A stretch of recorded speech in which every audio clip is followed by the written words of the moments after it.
That's so bad for your back. How do you survive that? Dude, my back is never going to be a thing. Brunch. Hit it, boys.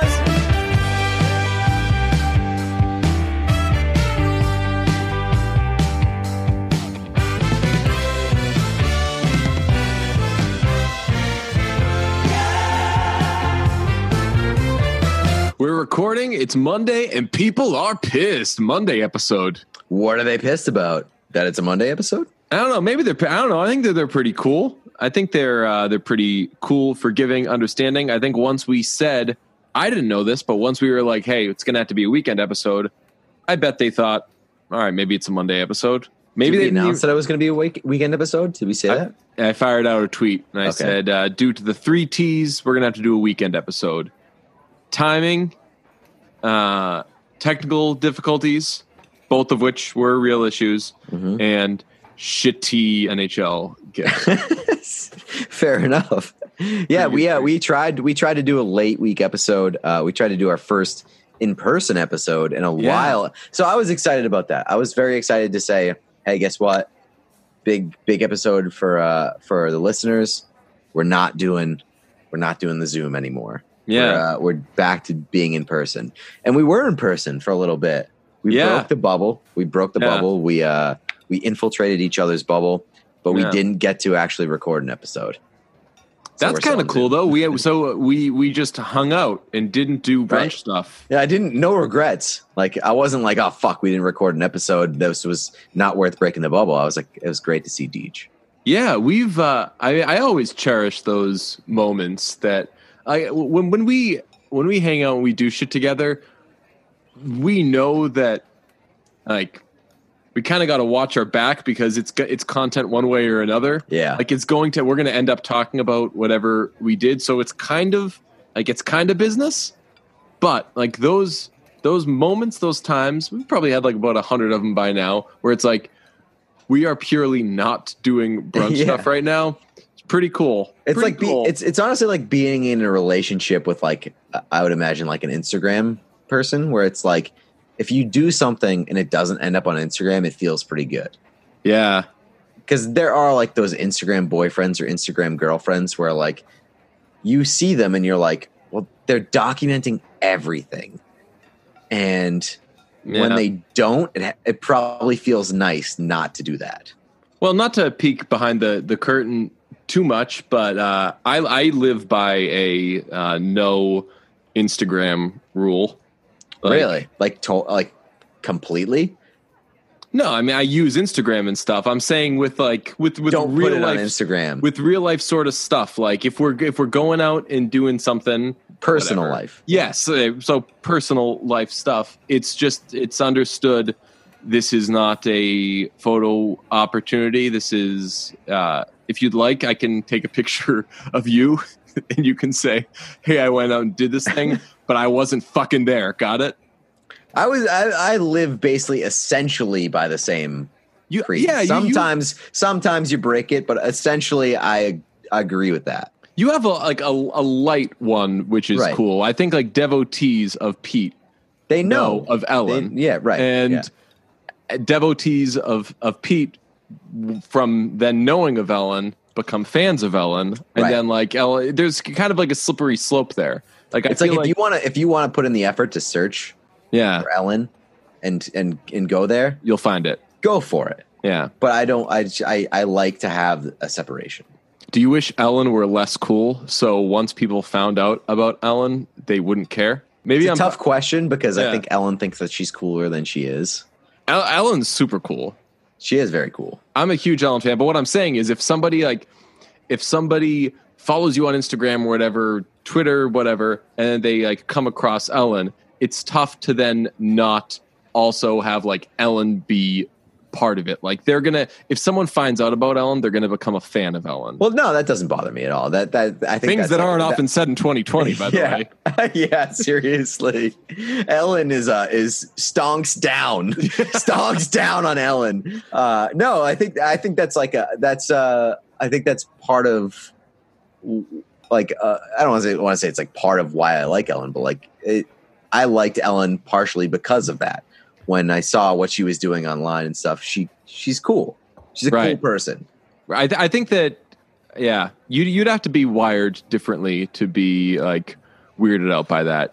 Which, I mean, I'm weirded out by stuff like that. She, Rachel, our friend Rachel, Stanislas's girlfriend. Oh yeah, she loves Ellen, and we all love Rachel.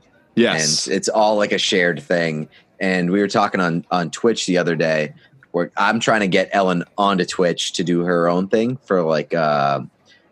I want her to do like Bravo commentary for all the Bravo shows that she watches. And Rachel was like, I would for sure watch that. And I know that Rachel's found out about Ellen from Brunch and all this. So like, I think like if I can lend that to Ellen, she can grab onto it and make something of it herself. Yeah. Which is cool. So I don't want that to sound like I was saying anything I wasn't. I don't mean like, are you worried like people are going to like know who, I guess that is what people are going to like know who your girlfriend is and stuff like that. You don't. No, it doesn't bother me. Yeah. It only bothers me if like people turn it into like a weird thing, which is why I don't love putting it on social media, because I know there are people that follow me on social media that will make it into a weird thing. Right. I'm going to, from now on, like all my tweets to you are just also going to be at Ellen. I have friends like that where like if I'm going to text them, I'll just text their like both them and their husband or wife or whatever and just be like, hey, just throwing this out to both of you guys. Whatever. I don't know if you guys are in a television, but I've been watching The Chi. You guys watch that? And then there's like double the chance somebody's going to answer. Yeah, no, I think I like where it is right now, where it's like the people who care enough about Brunch will search it out and be nice to Ellen. Should we be promoting Ellen more like Jeff and Jeff less like Jeff? No, I'm against promoting Jeff less in any situation. That's true. Because Jeff promotes us unprompted. Jeff made a face mask, a COVID-19 face mask with, like, I guess he wasn't really promoting Brunch. He promoted himself by taking Brunch's art of Jeff. It only had his face and name all over it. There's no part of Brunch that's promoted, but he took the Brunch artwork of Jeff and he made it a face mask, which in turn promotes Brunch. Yeah. I love Jeff so much. Yeah, Jeff's just he's such a good dude, but also just such a good brand. I can't put it into words. It's right. So like the thing is, what he's got, like Jeff and our guy Ryan, if they want to promote themselves, like I'm 100% for it, because they're the best people ever, and they've helped us with the podcast, and they just like they just do stuff as good people that I'm like, yo, just follow the Jeff brand. Follow the Rye Guy brand. Oh my God, that reminds me. So I have to do like a minor art project for somebody, and I'm not very good at art. And I don't know why, until you just said it, I hadn't thought of like, yo, I should just have Ryan hold my hand through it. Yeah. Ryan's. Yeah. I was going to suggest that to you because I know exactly what you're talking about. Yeah. I assume that you didn't want to because you don't want to like, we like burden people. We sort of burden Ryan to begin with. Yeah. With, like the podcast, because he does all our merch, and like he's the nicest person in the world. And I feel like any question with website, whatever, like he solves it. He's like not only does he do our merch stuff, he's like our IT guy. Yeah, and he does my Twitch stuff. Yeah, he does my Twitch stuff. I feel guilty as hell whenever I ask him to do anything, because he does us. He's a million favors deep. Yeah, with us. So I was going to say that because he does such good work, and I'm sure that he would be interested in helping you and like adding to his portfolio. But like, I still think that he would do it because he has the passion for helping us. Yes, that is true. Also, follow him because I've been friends with Ryan for like 2 years now, and I didn't realize that he had a graphic design Instagram. And his graphic design, yes, and his graphic design Instagram is fucking unbelievable. So it's at Ryan Laugh, LAF, Ryan Laugh. Shoot, and that's it. And he's got 7.3 thousand followers. Really? On the Instagram, yeah. Which is like almost as much as I have for my personal page. So he's doing a lot of things right. Like he is crushing it with his work. Oh my God. And look at his headshot. Abby, right. Whatever it's you unbelievable. Like it is the perfect, he has such a good brand for like graphic design. It's unbelievable. Yo, I'm for sure going to ask for his help. You should. That's what I was going to say. Like you should. He's so good at that shit. He's the best. Who else in our lives, in the brunch world, have we not spoken about? So we've spoken kind of at length about Ellen, our Ellen, stunk up.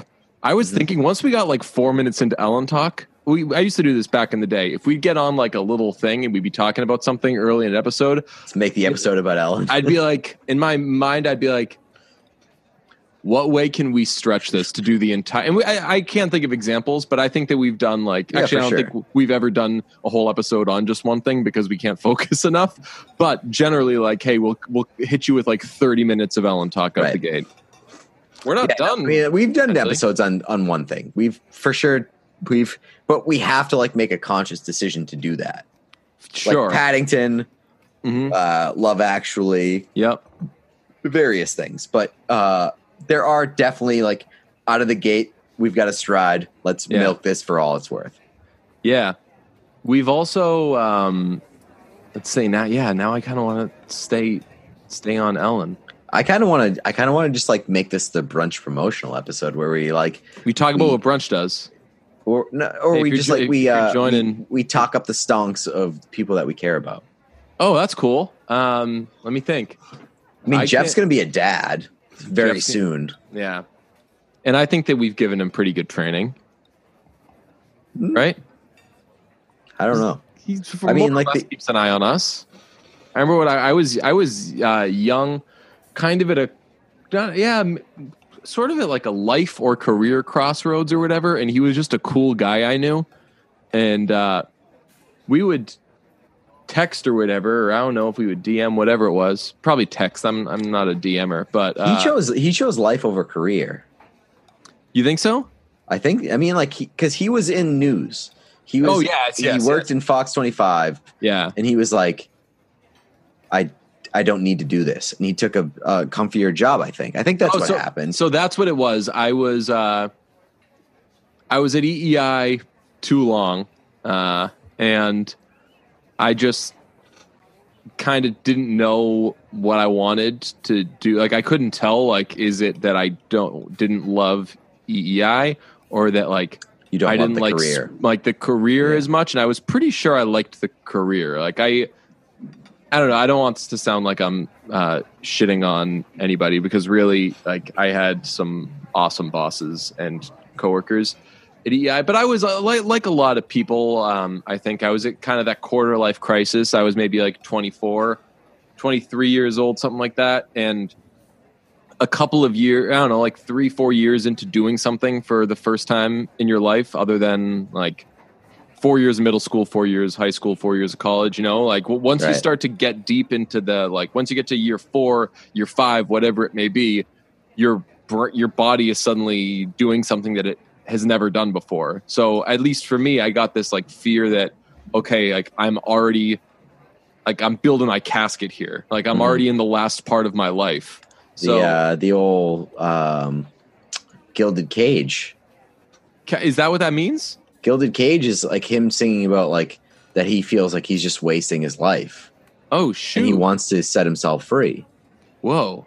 There's a line in that song that he's like, people work themselves to afford the greatest casket. So the people work just like a slave, all for the.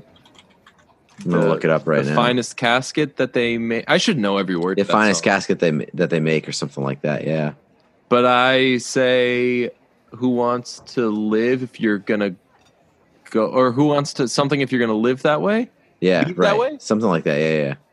That that's bad. I should know every word to that song. I know. Should also play that song live. Yeah, like it. I'm even looking it up right now, and it's hard to find the lyrics to it. Everybody works just like a slave. Fill the softest coffin that they made. but I say, why bother coming if you got to leave that way? That is some Father John Misty energy. That's what I'm saying. I even be alive if you got to die. Yeah. That is some like 2-hour mind fuck. That's the way I live my life, apparently. Yeah. But so I guess before we move on to promoting Father John Misty, I'll wrap up that thought on Jeff, which is I was kind of like a confused young person, and I just like got coffee with Jeff and talked about life, and I forget where it was. It was somewhere in Boston, and it was just such a cool time. And that was like before Jeff and I were like thoroughly boys, but I was like, this is just a person I like whose perspective I really, really dig and appreciate. And that's cool. Yeah, Jeff's the best. That. So I think that does maybe get his kid's going to be coming to him with stuff like that. Oh yeah, 100%. I mean, like, I would go to Jeff with stuff like that. I would also go to you with stuff like that at this point, because I feel like you are sort of deep enough into your personal sort of journey that I would feel comfortable with it. I mean, like, we had sort of this conversation. We did the Twitch stream like last Friday, I think it was. I don't know. It seems like Saturday. Last Saturday? Okay. Yeah. Saturday night. I mean, we went into stuff that we don't usually do on the podcast, like personal stuff.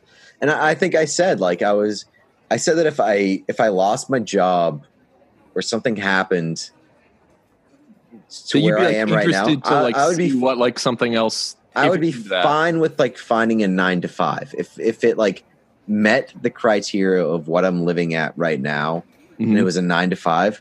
I'd be totally fine with leaving sports, because like sports would still be a big part of my life. I'd be able to enjoy them in a different way, in like a more casual, like fan sort of way. And I would work a 9-to-5 schedule. That seems like it would be appealing to me. Yeah. I think that if there were ever like that big a life change for me, I do envision myself at some point, just like, maybe I'm fantasizing, but just like being off the grid.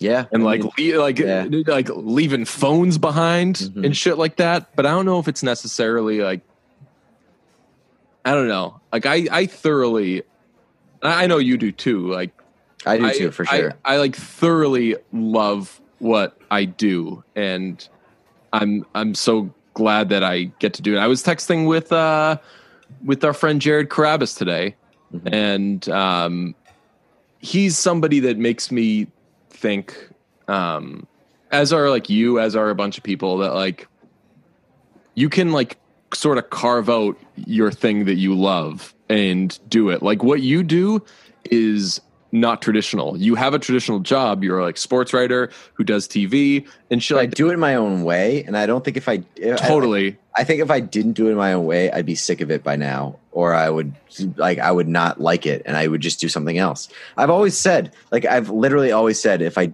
wasn't enjoying what I did, or if like doing what I did made me enjoy sports less, I wouldn't do it, because sports are so important to me in my life. Like the experience of just being able to watch sports and enjoy them. If I couldn't do that, I wouldn't do it. I would work a 9-to-5. I don't care.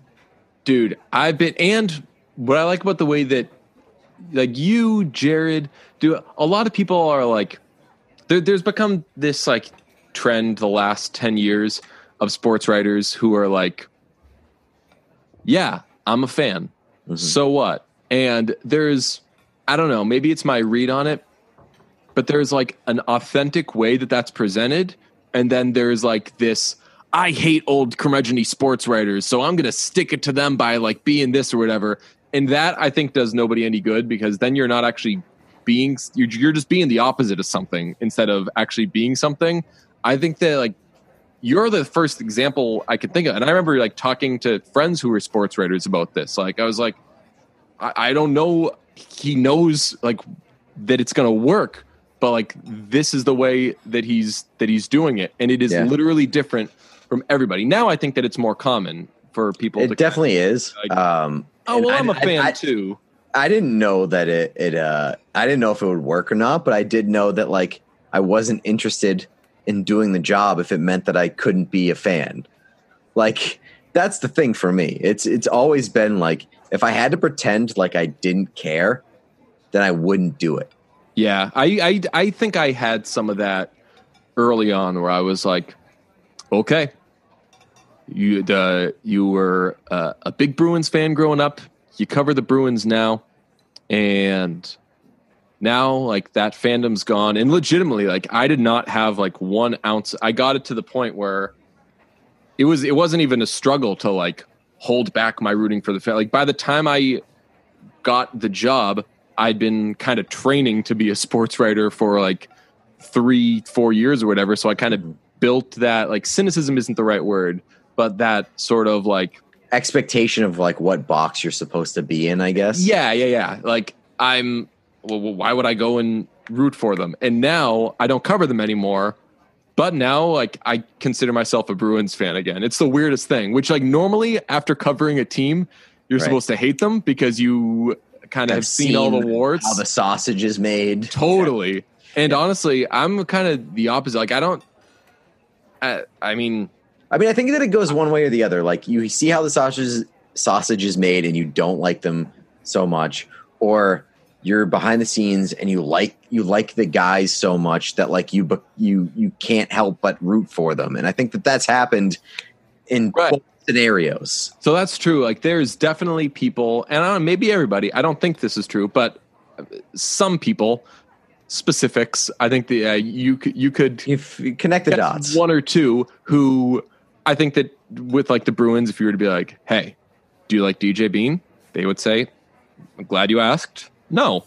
And that it's a yes or no question. They'd say no. But like, I like thoroughly like a few weeks ago, we got to tape a Zoom thing with Torrey Krug, and I haven't seen that guy in forever. I saw him once last year during the Cup final, but I was like so excited to do it because I was like, I haven't spoken to this person in forever.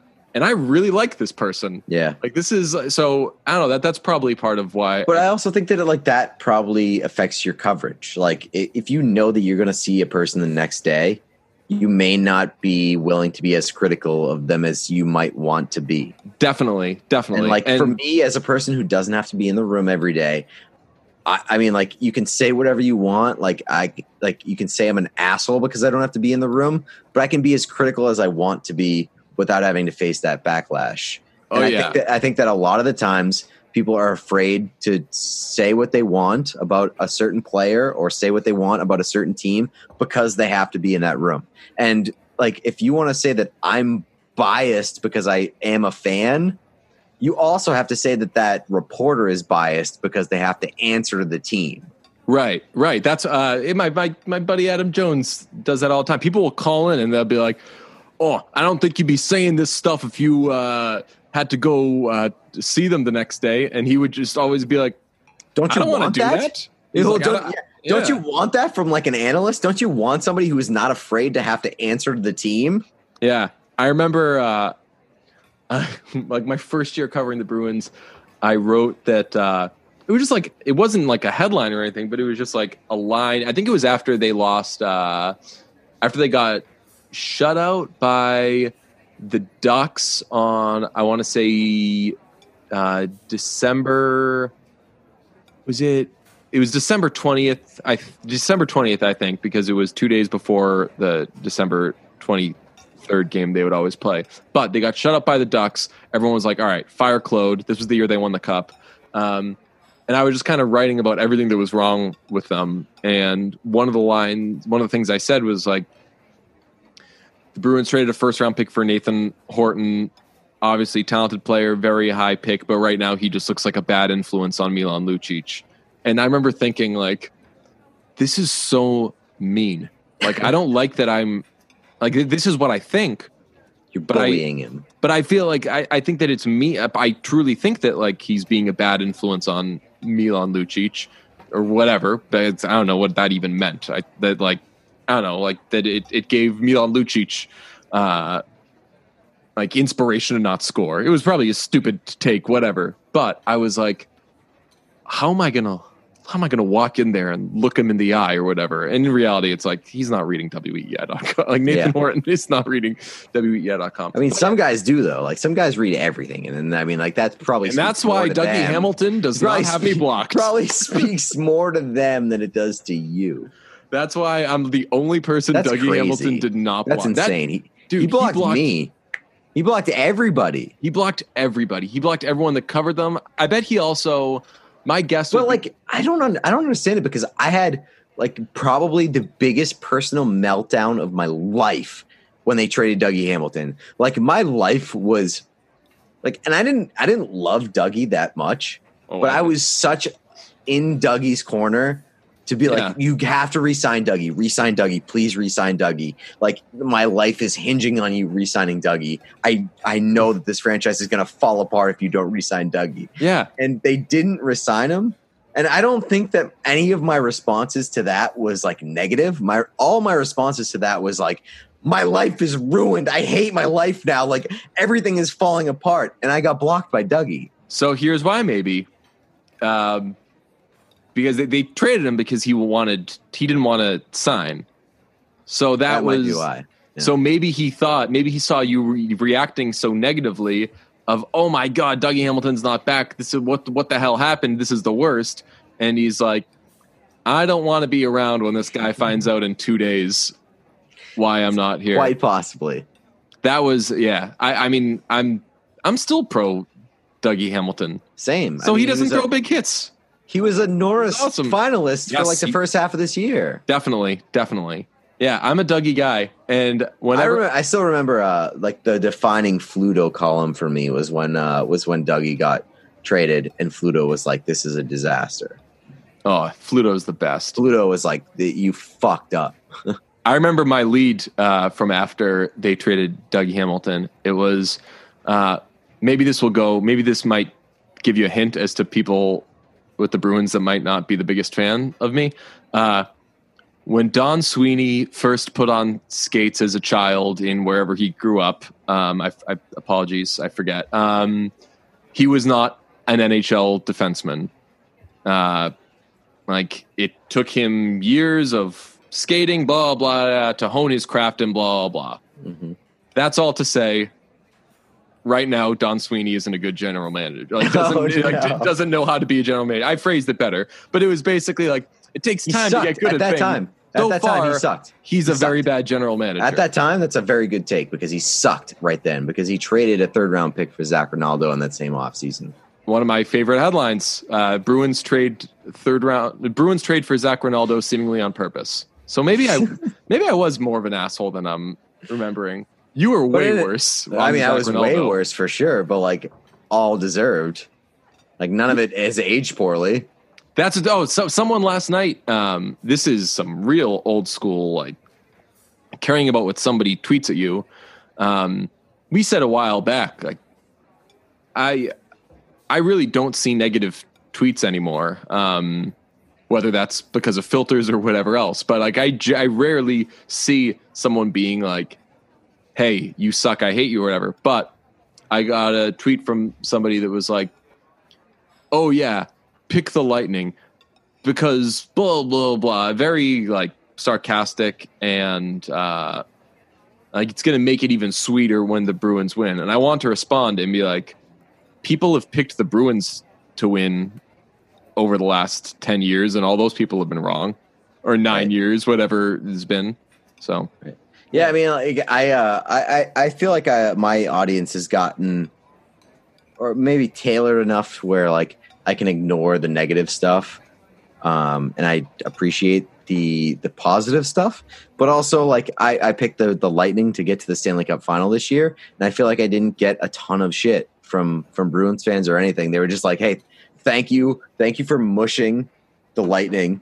Thank you for getting the Bruins to the next round. Please pick against the Bruins. And I did. I was like, but I also generally think that Lightning are better. Genuinely think that the Lightning are better. And Bruins can still win. Lightning are better.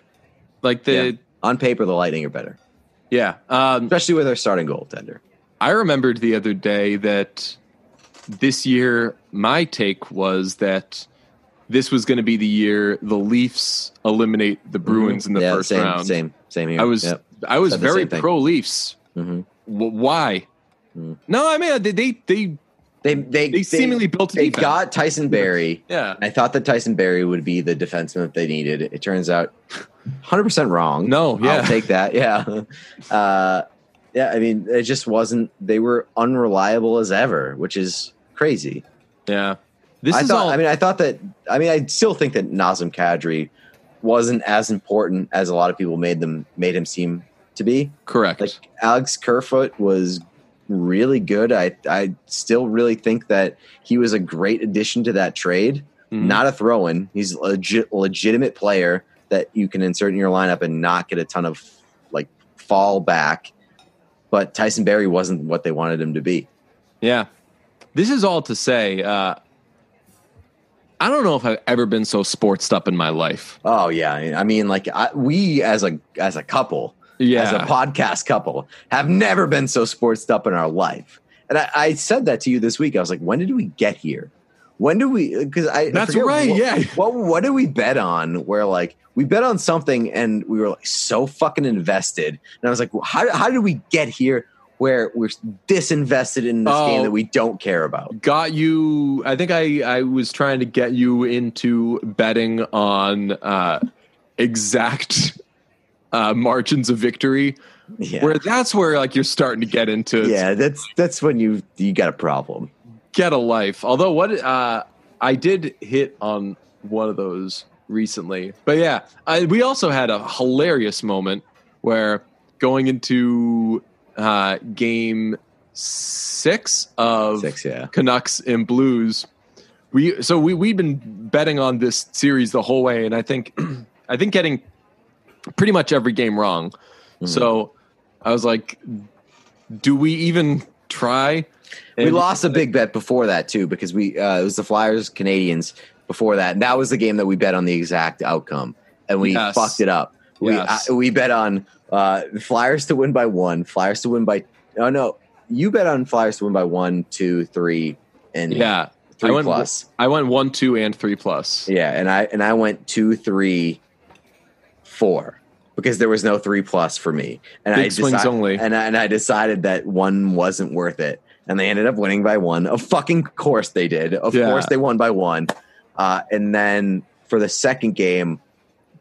We decided to bet, and I said, well, I've lost pretty much fucking everything this entire round, so I'm going to go with the opposite of what I think, and I thought the Blues were going to force Game 7. Yes. And so I said, let's bet on the Canucks. We bet on the Canucks. The Canucks won, and then we decided to bet on Game 1 of Stars Avalanche, and you decided to take my advice for that for some reason. Yeah, that was... And I said, I think that the Stars are a really good Game 1 team, and I think that they can catch a better team off guard in a Game 1. So bet on them to punch them in the mouth. So I took the Stars first period, Stars money line, which was like plus 150 or something like that, and they hit both. Amazing! Look at us go! Amazing. Although I then lost, I lost 2 bets today. I was very.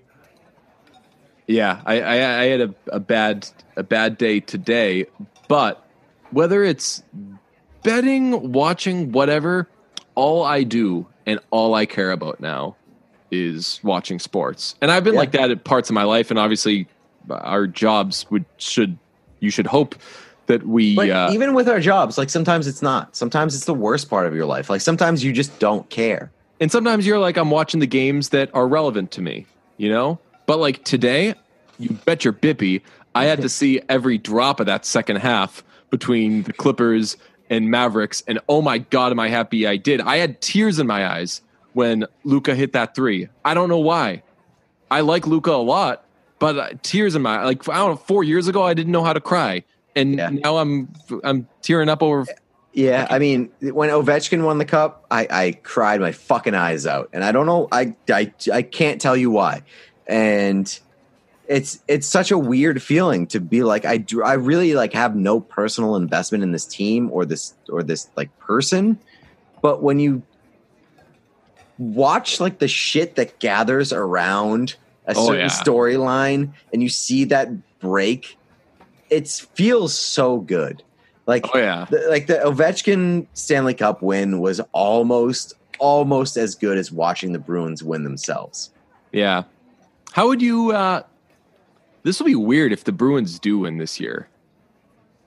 This would be super weird because it would hurt. We're gonna get shit over Tuukka. Yeah, it would hurt a lot because like watching Halak win a Stanley Cup with the Bruins would only make people hate Tuukka more. Yeah, and like obviously, I'm not going to be mad about the Bruins winning the cup, but I think that watching Tuukka win with the Bruins would be the best feeling that I've ever had in my life.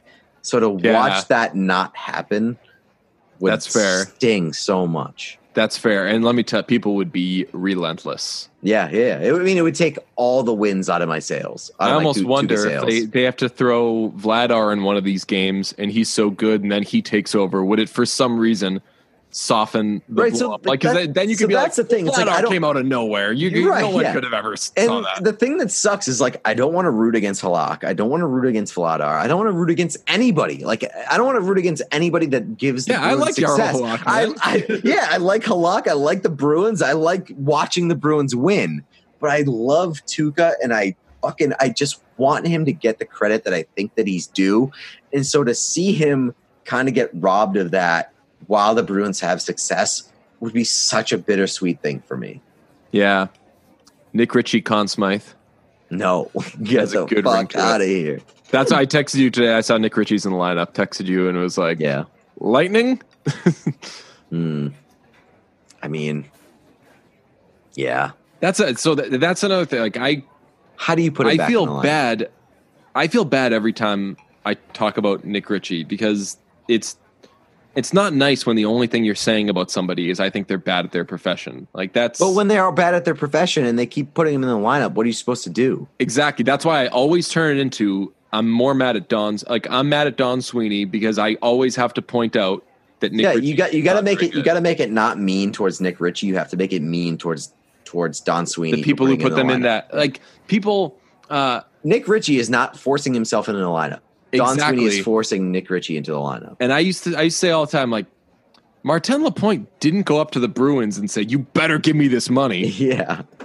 Jeremy Jacobs was like, hey, for once, let's sign somebody. How about Martin Lapointe? And I don't know, they were like, oh, there's other free agents and stuff. Maybe we could spend this money on. And he got more money than his play was worth, but what's he gonna say no? Yeah, right. Same thing with Backes. That's why David Backes gonna say no. Yeah, that's why. Yeah. David Backes played his ass off. He just wasn't good. Yeah, shout out David Backes. Shout out Martin Lapointe. You know, like another really good guy who just got flack for something that somebody else did. Still not really watching too much baseball, though, I'll admit. No, fuck baseball. Absolutely not. Not this year. We should add unwritten rules to baseball because unwritten rules are hot in the street. We should add some unwritten rules. Be like, such and such happened violating this unwritten rule. I'm down. My coworker, John Tomasi, made like the greatest point I've ever heard and greatest commentary on baseball, which is, have you ever noticed that all of the unwritten rules in baseball are seemingly written by pitchers? Yeah, like pretty all much. Of the rules are like, don't do this because it could make the pitcher. Yeah, it could make the pitcher mad. Yeah, because it could upset the pitcher. Okay, right. Like pitchers are babies. Yeah, pitchers are out there to get embarrassed. Chris Gasper said this. Like you watch any other baseball league, like Korea, Japan, anywhere. Like they do all sorts of fun shit. Their primary purpose is to embarrass the pitcher. Yeah. And the pitchers are like, well, I deserved it because I sucked. One of my favorite sports moments was actually from a pitcher, Derek Lowe, striking out turns long. Oh, my God. And telling the dugout to suck his dick. And he threw a suck it right in his face. Not only are you out, not only are you done, you are to suck it. This dick. Yeah. You are to suck Unbelievable. What a great sport. And nobody tried to kill him. It was crazy. Right. Maybe it's just because he was a pitcher. Maybe it's just because he was like, I don't care about your unwritten rules. S to D. What if that's not on? What if that is okay? That pitchers are allowed to? Well, really, they are. Now we're talking. They are. They just don't do it. They do like they'll strike out a guy and they'll like scream as they're going off. They'll do this with their but they're not bold enough. They have to be so bold to be like S my D.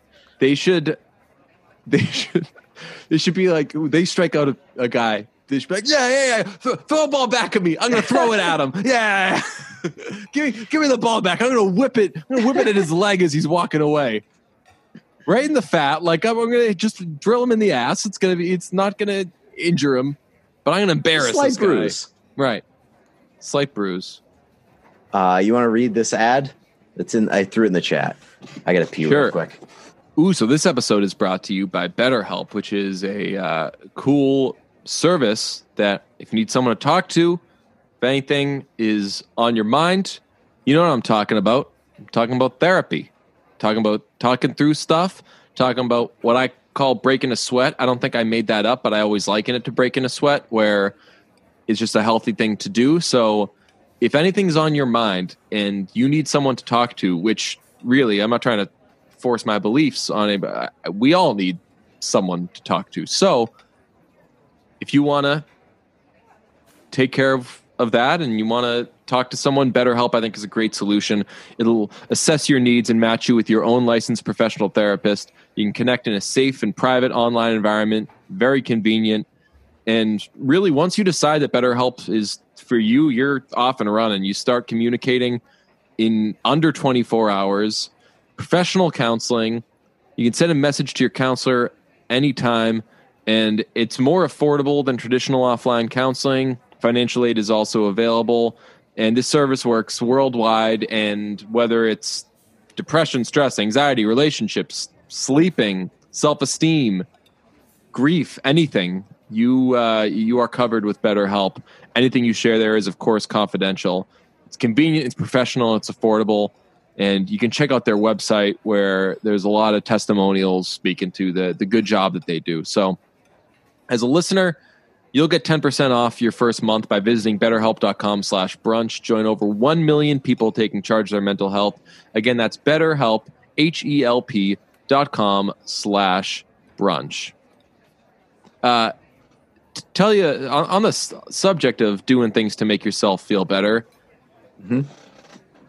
the other day I cleaned my car, and I'm not talking about the outside. I am talking about I detailed that beast. Really? I cleaned it top to bottom. And when I say top to bottom, I mean only the front, because I don't think people like my back seat is clean unless I put like jackets there or something. I don't need to clean that shit. So cleaned the hell out of my car and spent a good amount of time on it. Probably like 3-4 hours total. Then after I cleaned the tires, went to AutoZone, picked up some stuff, did some vacuuming, really did stuff to make the gal feel new, and I don't feel different at all. It didn't make a single change in my life. I mean, at this point in time, I don't think that cleaning my car or making my car more presentable would feel better for me, because I've been in my car so few times over the past couple of months that like I don't even know if I remember how to drive. Yeah. The car was kind of the last. The car was kind of the last thing for me to fully clean. Like I've multiple times during this pandemic. I guess only really twice, but I'll clean everything in my apartment, top to bottom. Like I'm talking like bathroom, fan, everything, and then just let stuff get a little cluttered, let stuff get a little messy, so I'll have something to do, something to work on again. And I could stand to clean up a bit again, but the car was like the last thing to touch. And now I've just got nothing. And the car didn't even make me feel much better. It's just like there's fewer fingernails in my car now. Who cares? Yeah, that's interesting. I mean, like I've definitely gotten like the desk clean makes me feel much better personally. Doing laundry makes me feel a little bit better personally. Yeah. But the car, I don't interact with it enough that I think it would make a difference. I don't have a desk. That's crazy. It's crazy to me. I just go in the kitchen. I do my writing there. You just sit on like the island or whatever it is? Yeah. Sit on the island. That's so bad for your back. How do you survive that? Dude, my back is never going to be a thing. Like I've just given up on that. I got a new mattress. My mattress right now is awful. Like I sink towards the middle. It's so bad. I got a new bed. I got a new mattress. I'm very excited about it. I wake up in the most excruciating pain. Really? My mattress. Yeah. It's awful. That's terrible. Even Ellen does too. And Ellen has like no back pain whatsoever with her own mattress. She sleeps over and she's like, I fucking hate your mattress. I saw you are getting a new mattress. What size you getting? Queen. Just a queen. Queen shit. Nice. Yeah, queen shit. You know it. I'm going to start saying that. How about that? Queen shit? Queen shit. Yeah. Not quite as impactful as king shit, I imagine. Excuse me. Well, it's not sexist. It's just you're saying bed-wise. Bed-wise, a king is bigger than a queen. Right. But a queen allows more space for activities, just not on the bed. It's true. It's fair enough. It's not a bad point. Yeah. I got kind of a trash bed myself. It's relatively new, but I think I could have gotten better. And I didn't. Well, why? What's that? Why? Because I wanted to spend less money. But like a bed is not something that you want to cheap on. That is so true. I don't think I like cheaped out on it per se, but like I'm down for a bargain in a lot of different places. But if it's a place where you're gonna interact or like experience on a daily basis, I'm always willing to pay more money to have a better experience. As Liz Lemon once said, "Come on, guys, I eat in there." Yeah, that's right. How often do you eat in your bed? Not once in my life. Really? Not once in my life. Maybe during the demic, actually, I may have done. This doesn't even count. It doesn't count if it's not like a messy eat. Right. So I was going to say, like, I was like pumping Lifesavers a lot. Oh no, it doesn't count. Doesn't count. But I 0% of a mess with the like Lifesavers. I brought some peanut M&Ms into the bed. That still doesn't count. Like maybe 3 weeks into the pandemic. That still doesn't really count because unless you lose lose an M&M, and I am not. I care way too much. You're right. You have a GPS on every M&M in that bag. Yeah, I can't do food in the bed. No. So that's exactly the same way that I am, but I think that's going to be a struggle. Ooh, queen. Once the situation happens, because somebody likes to eat in bed. That's crazy. Instead that she's not giving that up. That's insane. I hate it. There's nothing that feels worse than sleeping in crumbs. Yeah. And it's disgusting. I get very weird about if someone's like, I don't know, just like talking about someone's eating habits, I think can be a dicey area. Like I was somewhere recently and it was outdoors, there was food, and I was eating one thing and someone was like, how come you aren't eating this? And I get so weird about that. If someone ever says like, why aren't you eating this? Or, hey, why aren't you drinking today? Or any stuff like that, I'll usually just kind of answer it. But if I know you well enough, I'll be like, hey, I don't know why. That makes me really uncomfortable when you do that. So don't do that. But I will do that now and say, like, if someone eats in bed, I would think, like, they eat everywhere. Like, the bed should be, like, the last place to eat. Yeah, it's the last place that I want to eat because I know that I'm going to be staying there. Right. Like, I'm sleeping in a prone position in that bed. Yeah, I eat like crazy, and I would never think to eat in bed. That's so weird. So I eat a lot. I also spend a lot of time in bed. I've been working on that, like not being in bed during the day. I have I sometimes like hang out in bed, and that is some obvious depression shit. But like, don't. I hang out in. What I'm saying is, it's weird that I eat a lot and that I hang out in bed, and somehow I don't eat in bed. You would think that at some point those two would have gotten together. Would cross over with John Oliver or whatever the fuck that shit is. What's that? Crossing over with John something. Oh, I forget what the guy who hosts that show is. It's not John Oliver. I know that. It's not John Oliver. Do you like John Oliver? Yeah. I don't like him as much as everybody else, but I like him. I mean, I think that like in the term, in like the people sense freak out. In the sense of like late night. Yeah. I'm not like crossing over or with anything. I'm just saying like I don't prefer John Edward. Crossing over with John Edward is the program. John Edward. But I mean, from what we've all been learning about late like talk show hosts, John Oliver, I think, is the least problematic. Yes. Do you think that's funny that people say like we stan an unproblematic whatever? You know that happened? Like people would say that to like Jenna Marbles and everything, and she would say like, "Hey, what are you talking about? Like I don't think everything I've done is funny or whatever." And people would be like, "You're so unproblematic. We love you." And she'd be like, "No, like I've like made mistakes that like I want to grow from." And then you don't remember that? No, I mean, like I would never want to be known as like an unproblematic king or some shit like that. Like, I mean, it would be nice to be known as that, but I think that sets like a really high standard. It's insane. Where like you've been known as the person that's never made a mistake, or like you've been set as like this moral bar. Right. Well, I don't want to be that. I haven't lived a perfect life. That's well, yeah. I mean, I don't want to be like the moral standard for all like these things. Yeah. Do you know that there's a new Teenage Mutant Ninja Turtle movie coming out in 5 days? I did not know that. In 5 days? 5 days. Animated? So it's called New Mutants. I saw it trending on Twitter. That's not a Mutant Ninja Turtles movie. Okay, so I saw it trending on Twitter. It said it's coming out in 5 days, and I was like, all right, maybe this will be what gets me to the theater.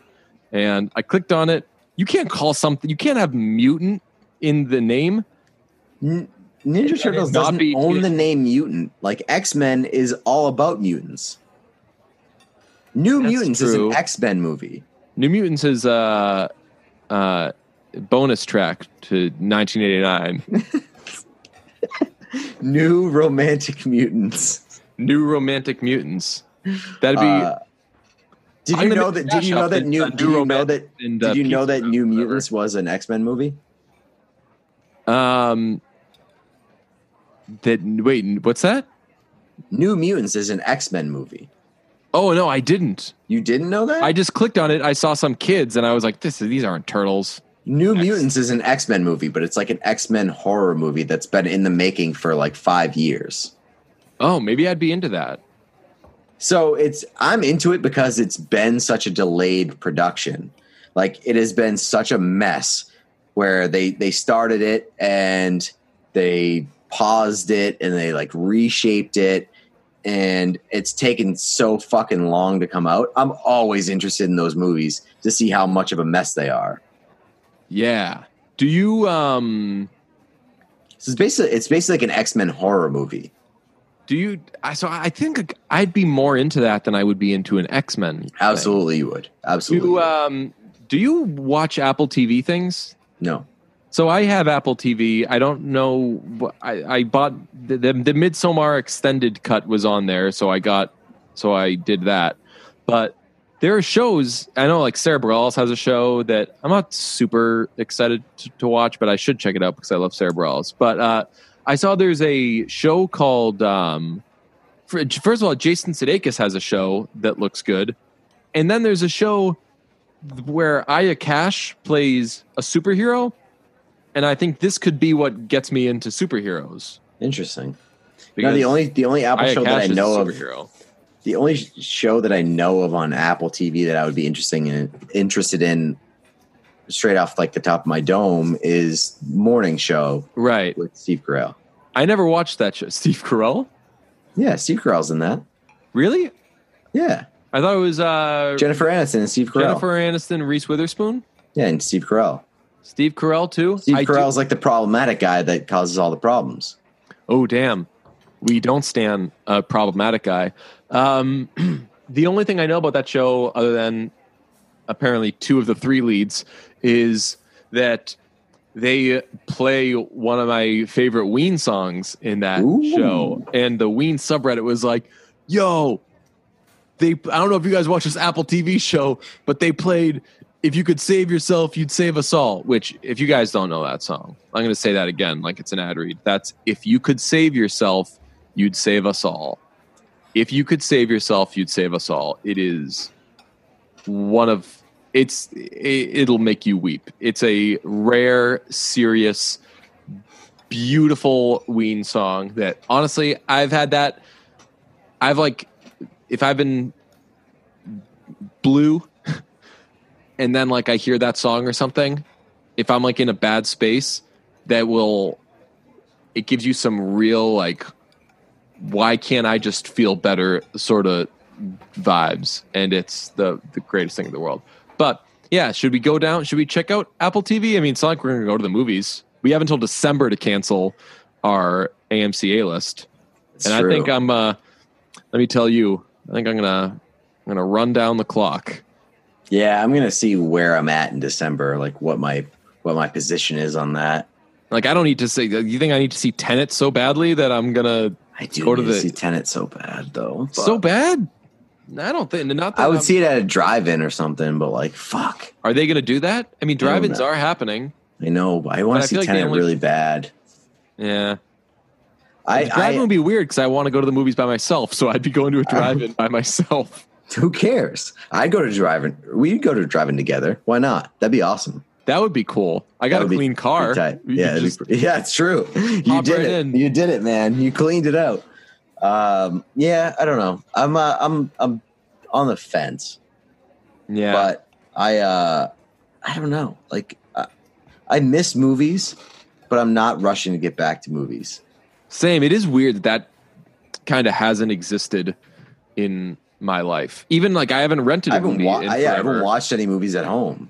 I took my TV out of the bedroom because I watch so much sports that I always have 2 games going, which you've been doing that for years. TCL doubles. Yeah, I've just been doubling TCL. Actually, I left my TV out today.